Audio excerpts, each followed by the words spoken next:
Bonjour mon frère, ma soeur, j'espère que vous allez bien. Ici votre frère l'Afro-Canadien. Aujourd'hui, on va parler de la richesse. On va parler d'argent, on va parler de ce qu'on définit par la richesse en fait. Parce que j'ai remarqué qu'au sein de ma communauté, c'est une question qu'on n'aime pas tellement approfondir. Pourquoi? Parce que il suffit simplement qu'un Afro, dans la grande majeure partie du temps, a un petit confort. Il aura tendance à vouloir écraser les autres. Il aura tendance à vouloir ne plus faire d'efforts parce qu'il va se suffire à lui-même en fonction du peu qu'il a. Il va se dire que selon mon niveau, j'ai quand même une forme de confort. Par ricochet, je suis riche. Aujourd'hui, je vais prendre mon temps pour discuter. On va se mettre d'accord ou on ne va pas se mettre d'accord, ce n'est pas grave, mais je vais donner mon opinion là-dessus. Bien avant de continuer, comme vous le savez, on offre plusieurs services. Si tu aimerais te développer une seconde source de revenus, ok, ben, écris-moi en aparté. Je vais pouvoir te présenter une business que j'ai découvert il n'y a pas très longtemps et je trouve que c'est quand même très prometteur. Si tu n'es pas gêné, ok, si tu n'as pas honte de parler aux gens, si tu n'as pas honte de prendre le temps, ou bien si tu n'as pas le temps que tu veux t'accorder pour pouvoir développer ton business, ne m'écris pas. Mais si tu as le temps, si tu peux t'approcher des gens, si tu peux vraiment te projeter et que tu sais pertinemment que avec un montant minimal, tu peux débuter ton budget et ton projet, écris-moi en aparté, ça me fait plaisir de t'aider en fait. Ok? Voilà. Vous savez, un des trucs qui me choque dans notre communauté, c'est le fait que on se sent très facilement confortable. Et dans ce confortable-là, implicitement, on a tendance à très facilement se sentir supérieur aux autres. Ça veut dire en d'autres termes que quelqu'un, ça ne lui prend pas beaucoup pour facilement écraser son frère. Ça ne lui prend pas beaucoup, juste un peu comme ça suffit pour qu'il puisse penser que l'autre est inférieur à lui ou l'autre est supérieur à lui. S'il est supérieur à lui, je vais le côtoyer. Si lui, il a moins que moi financièrement parlant, je vais pas le côtoyer parce il va me traîner en bas. Et en fait, c'est comme ça que chacun d'entre nous, dans la majeure partie du temps, on va commencer à créer notre réseau. Le réseau de celui qui a là, une belle voiture, une voiture neuve. Donc, comme il a une voiture neuve, ça veut dire qu'il peut potentiellement être une bonne femme ou un bon mari. Et je vais peut-être beaucoup plus le côté parce qu'il va me montrer comment il a fait pour avoir cette voiture neuve. Ou bien quelqu'un qui a une très grosse maison. Bon, comme il a une maison, il a pu se qualifier pour cette maison-là. Ça veut dire que financièrement, il est stable. Donc, comme il a ceci, ça veut dire que les riches ne se montrent pas comme ça. Les riches, en tout cas ceux que moi j'ai connus, qui était bougrement riche ne se montre pas comme ça. Un riche est tellement discret. Tu vas même voir la maison de riche, on va te dire qu'il est riche. Tu vas refuser. La majeure partie des grosses maisons que vous voyez là, au centre-ville, les grosses maisons que vous voyez à Westmount, à Outremont, la majeure partie d'entre eux, quand tu vois quelqu'un qui dit être riche ou qui est véritablement riche, si tu vois une maison qui coûte 4 millions de dollars et il habite dans une maison de 4 millions de dollars, ça veut dire que dans son compte, il a au moins 30 millions. Je vais recommencer. Quand tu vois quelqu'un qui est riche et il prend une maison de 4, 5 millions de dollars, il habite là avec sa famille. Soit il a hérité ça de son père. Écoute-moi bien. Hein. Soit il a hérité ça de son père, soit il a même un 20, 30 millions de dollars. Ça veut dire que le 4 millions là pour lui, c'est comme je veux dire, c'est comme un allant de soi d'avoir cette maison là qu'il peut entretenir facilement les yeux fermés. Mais toi, tu as à peine 100 000, même pas, à peine 70 000 dollars. Tu pars à la banque te dit, monsieur, quand on voit votre profil, on peut te donner une maison de 800 000. Tu dis, oh, Dieu m'a béni, tu prends une maison de 800 000. Après, au lieu de travailler pour ta vie, tu travailles pour la maison. Et tu crois être riche. Raison pour laquelle, pour moi, je pense une chose. Il y a 4 points sur lesquels les Afros se séduisent en pensant qu'ils sont riches. Ils ne le disent pas explicitement. Il veut dire, même implicitement, ils ne le pensent pas. C'est dans leur subconscient que ça travaille beaucoup. Il y a 4 points sur lesquels, ok, dans le subconscient de l'afro, il se sent riche. Il se sent supérieur à son frère. Quand un afro a un bon emploi stable, pour lui, implicitement, dans son subconscient, il pense qu'il est riche. Quand un afro a un salaire qui avoisine le 100 000, il pense qu'il est riche. Quand un afro a un bon crédit, il pense qu'il est riche. Et quand un afro a les moyens extérieurs pouvant démontrer le peu qu'il a, il pense qu'il est riche. Ça veut dire quoi? S'il peut se vêtir convenablement tous les jours, ça veut dire qu'il est riche. S'il peut prendre un crédit pour avoir une voiture neuve, ça veut dire qu'il est riche. S'il peut vivre dans une grosse maison, ça veut dire qu'il est riche. S'il peut changer de coiffure tous les jours, implicitement, je veux dire que ce n'est pas dit. Tu vas voir que c'est avec ces moyens-là qu'il va pouvoir permettre d'écraser les gens. Il va pouvoir minimiser, banaliser son frère. Pourquoi? Parce qu'il va se dire qu'ils n'ont pas ou qu'elles n'ont pas le même niveau. Jeune frère, jeune soeur, papa, maman, la richesse, c'est quelque chose que si tu découvres vraiment comment les gens qui sont riches fonctionnent, tu vas être dépassé. Et quand moi je te parle de ça, moi personnellement, j'ai pu découvrir, j'ai pu côtoyer à peu près 3 ou 4 personnes qui avaient beaucoup d'argent. Mais tous avaient un point en commun. Tous ces 4 personnes avaient un point en commun, c'est qu'ils étaient simples et ils ne voulaient pas forcément que les gens sachent qu'ils avaient une vie, une opulence dans leur vie. Soit ils vont vivre dans des maisons que leurs pères ont héritées, effectivement c'est normal, soit il va toujours avoir une voiture en location, ok, simple, hein, ok, soit il va toujours avoir des habits simples, mais sa richesse va être en fonction des projets qu'il met en place, ses voyages pour aller se promener avec sa famille, mais dans le quotidien, il est très simple, tu ne peux même pas imaginer. Je suis sûr que vous avez tellement rencontré les riches dans le métro, vous ne saviez pas qu'ils étaient riches, vous avez commencé à passer à côté d'eux parce que vous aviez des amis de marque. Ils sont pleins là, ils sont pleins, ils ne font pas comme vous. Ils sont pleins là que eux là, ils n'ont pas besoin de travailler. Mais pour ne pas toucher à ce qu'ils ont comme argent là, ok, ils préfèrent aller travailler pour ne même pas grignoter les dividendes des richesses que la banque donne. Ils préfèrent aller travailler. Je vais un peu te choquer. Mais quelqu'un qui a $1 million qu'il a pu mettre de côté à cause d'un emploi, ce n'est pas quelqu'un qui est riche. Parce que le jour où il n'a plus d'emploi, l'argent va dégringoler, tu ne vas même pas comprendre. Je vais recommencer. Quelqu'un qui a pu mettre de côté $1 million à cause de son emploi, ce n'est pas quelqu'un qui est riche. Mais quelqu'un qui a pu mettre 200 000 ou 300 000 dollars à cause d'un canal qu'il a créé lui-même, c'est une personne qui est riche. Pourquoi? Parce qu'il n'a pas besoin d'un emploi pour subvenir à ses besoins. Il n'a pas besoin d'un boss qui va dire viens ici, viens ici, fais cela pour subvenir à ses besoins. Non. C'est sa tête, son intelligence, sont ses idées qui ont pu être matérialisées pour lui donner ça. Ok. Et tu vas voir même que dans notre communauté, toutes les personnes qui prétendent être riches là, ou qui prétendent avoir un confort là, quand tu vas leur montrer la voie de la richesse, ils vont t'insulter. Parce que je ne peux pas me rabaisser, je ne peux quand même pas me rabaisser à faire ça. Je ne peux quand même pas me rabaisser à faire ce genre de choses. Je vais peut-être te choquer. Attends, je vais encore te choquer. Il y a beaucoup de gens, je vais te choquer aujourd'hui. Il y a beaucoup de gens qui sont des millionnaires ou bien qui gagnent des centaines de milliers de dollars, ok, par année, mais qui font le marketing de réseau. Je vais recommencer. Il y a des gens qui gagnent des centaines de milliers de dollars avec leur emploi par année, qui ont non seulement quitté leur emploi, mais ils sont dans le marketing de réseau.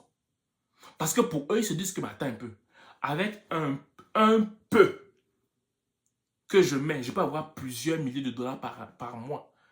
Mais ça, c'est un bon investissement. Après, il commence à mettre en exergue son réseau pour développer quelque chose avec ce peu le montant qu'il a mis dans son marketing de réseau. Je vous raconte toute cette histoire-là. J'ai connu un monsieur qui était directeur général d'une compagnie d'assurance. Je vais toujours vous raconter ça. Ce monsieur n'avait pas besoin de faire le marketing de réseau. Non. Mais il était tellement assidu comme quelqu'un qui n'avait même pas d'emploi que ça me choquait. Et que moi, personnellement, je le méprisais. En disant, mais quand quelqu'un peut avoir 2 maisons, il a les voitures qui changent tout le temps, mais il est toujours sur le marketing de réseau. Il quitte son emploi de directeur. À 15, il finit son emploi à 15 heures. Il part dans les bureaux de marketing de réseau là jusqu'à 20 heures. Il dort. Il fait comme ça pendant 2, 3, 4, 5 ans. Il fait ça tous les jours. Tous les jours, il est là. Mais toi, Afro, non, tu ne peux pas faire ça. C'est quand même se rabaisser. Pourquoi? Parce que tu as un petit 80 000 $. Bref, je suis dépassé. En fait, dans ma communauté est très... Elle est extraordinaire. On a des fiertés mal placées, mais c'est nous encore qui partons écraser les gens. C'est nous qui partons encore mépriser les gens dans notre communauté. Parce qu'on a un petit confort. Parce qu'on a une petite... Je ne sais pas d'où ça vient, ces choses-là. Moi, je ne comprends pas ça. Le monsieur dont je vous parlais là, le directeur d'assurance là, il m'a toujours dit une chose. Tu me vois avec mon emploi, je peux me payer mes maisons, je peux me payer mes voitures, je peux me payer toutes ces choses. Mais le jour où je n'ai pas d'emploi, je vais tomber de haut. Parce que je n'aurais pas eu cette base pour pouvoir subvenir véritablement à mes besoins sans mon emploi. C'est ce qu'il m'avait dit, ça m'avait choqué. Et aujourd'hui, je vais te parler d'à peu près 4 ou 5 points qui montrent vraiment que quelqu'un a réussi, ou que quelqu'un est riche, ou que quelqu'un est sur la voie de la richesse. Là, tu vas arrêter de mépriser ton prochain, tu vas arrêter de banaliser les gens. Première chose, la richesse, c'est quoi? La réussite, c'est quoi? C'est quoi la richesse? C'est quoi la réussite? On va un peu brosser c'est quoi la définition. Les types de définitions que j'ai pu découvrir. Réussir à être soi-même sans complexe, sans avoir besoin d'être dans l'apparence. Ça, c'est un des points que j'ai découvert. OK? Avoir des airs de responsabilité. Avoir des airs d'un monsieur ou d'une femme stable. Avec les vêtements. Avec les humeurs. Avec le comportement. Tu donnes des airs. Tu donnes les impressions d'eux. Tu donnes les attitudes d'eux. Tu donnes côtoyer certains types de personnes. C'est ça pour toi être riche. Ça, c'est un des points qu'on a dans notre communauté. Si quelqu'un qui fait ça ne peut pas être lui-même.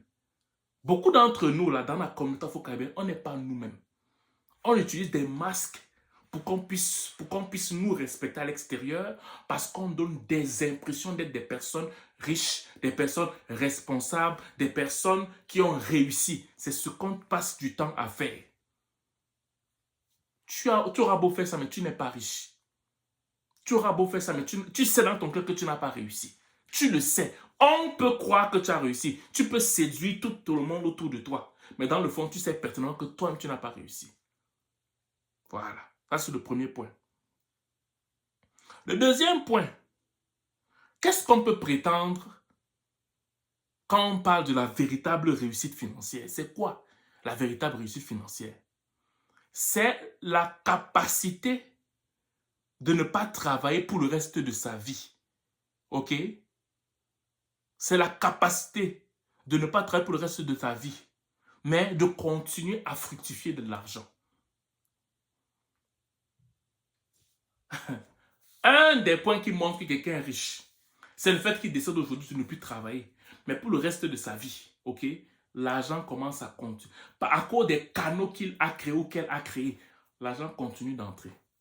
Ça, c'est quelqu'un qui est riche. Toi, tu as ton petit emploi qui n'est même pas 70, 80 000 par année. Parce que tu as pris ta maison. Je veux dire, à la limite de ce que le banquier t'a dit que tu peux avoir. Une maison de 700 000, tu es riche. Tu es un esclave. Tu n'es pas riche, tu es un esclave. Et dans le fond, tu pleures seul, tu déprimes seul et tu commences à prétendre à l'extérieur qu'il faut que tu montres quand même une carapace démontrant que tu es riche.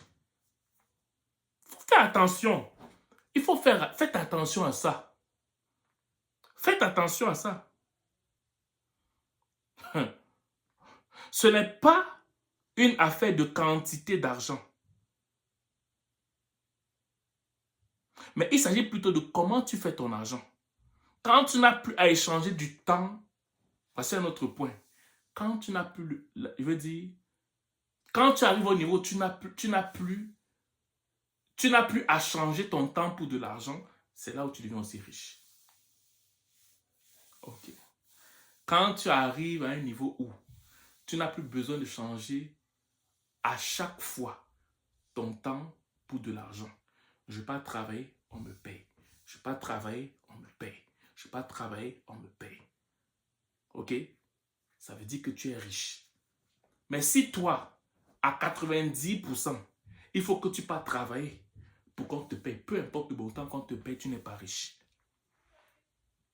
Parce que ta vie peut te débalancer à tout moment. Quand on te paye même 300 000 $ par année. Quand vous voyez même les médecins, là, vous pensez qu'ils sont... Pourquoi ils ont tout besoin de passer les cartes solaires, les cartes d'assurance maladie pour avoir de l'argent, des subventions par-ci, par-là et tout. Pourquoi ils ont tout acheté alors qu'ils sont des médecins? Ils ont des bons salaires, des 300 000 $ par année, des 200 000 $ par année. Mais ils ne sont pas riches parce que tout peut basculer à tout moment dans leur vie. Mais quand tu arrives à un niveau où tu n'as plus besoin de changer ton temps pour de l'argent, là tu entres dans la voie de la richesse. Quand tu arrives dans le niveau où tu n'as plus besoin de travailler, mais l'argent continue à entrer à cause grâce aux canaux que tu as mis en place, tu entres sur le plan de la richesse. C'est ça. Ok. Un autre point de quelqu'un qui est vraiment riche. La vraie richesse, c'est aussi quand tu as au moins 10 canaux, ok, qui te donnent plusieurs sources de revenus. Tu n'as pas qu'un seul canal. Tu n'as pas que 2 canaux. Tu n'as pas que 3. Tu as peut-être 4, 5, 6 canaux qui donnent des sources de revenus stables. Là, tu es riche. Quelqu'un peut faire 100 000 par année. Et une autre personne fait 60 000 par année grâce à ses canaux. La personne là est beaucoup plus stable financièrement que celui qui a 100 000. Parce que celui qui a 60 000 sans un emploi, grâce à ses idées, est beaucoup plus stable. Et l'avenir sourit à cette personne mieux que quelqu'un qui a 100 000 avec un emploi.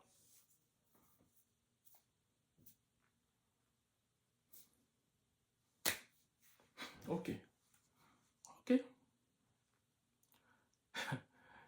Quelqu'un qui dit être riche, c'est quand il regarde dans l'avenir et il peut pouvoir aux besoins de 2 à 3 générations futures. De 2 à 3 de ces générations futures. Tu es riche. Tu as tellement pu mettre de côté ou pu bâtir des canaux qui font en sorte que non seulement ça va te suffire, ta famille et toi maintenant, mais aussi les générations futures là, ils n'ont pas de problème, au moins pour la deuxième, troisième génération.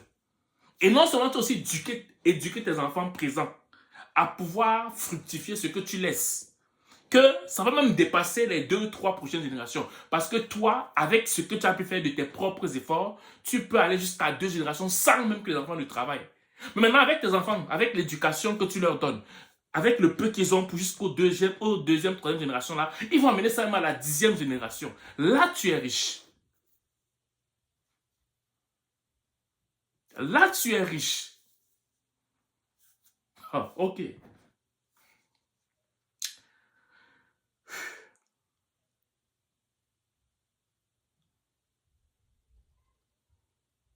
La vraie richesse,